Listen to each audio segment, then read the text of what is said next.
On est à Genève, en compagnie d'un des meilleurs anthropologues experts mondiaux en matière de santé publique, avec Jean-Dominique Michel. D'après ce qu'on sait aujourd'hui, les caractéristiques de l'épidémie de Covid, en termes de contagiosité, de dangerosité et de létalité, sont exactement les mêmes, en termes d'ordre de grandeur, que les épidémies d'influenza qu'on a année après année. Ni plus, ni moins. Ce qui est rassurant quand même.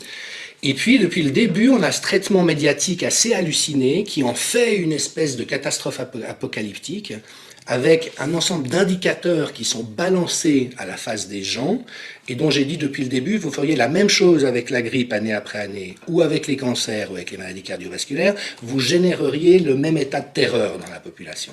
Ça, c'est une chose.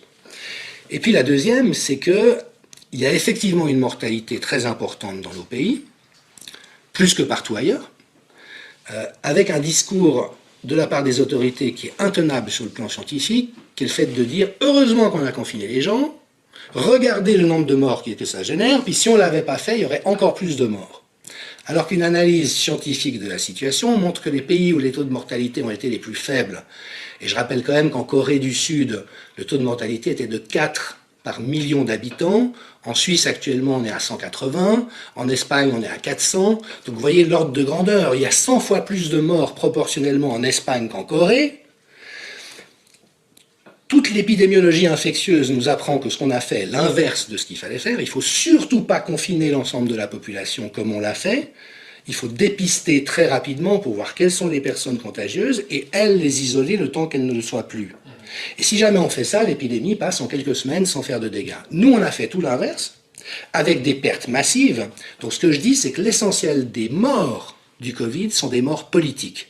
Ce sont des morts comme conséquence d'une politique sanitaire imbécile et létale. Donc ça a tué des milliers de personnes, des décès évitables si on avait réagi intelligemment, et des autorités qui viennent nous dire d'une manière mais scandaleuse, regardez à quel point le virus est dangereux. Alors de nouveau qu'il n'est pas plus dangereux que le virus de la grippe. Donc on marche vraiment sur la tête, on est dans des zones de malhonnêteté intellectuelle et à mon sens même de perversité.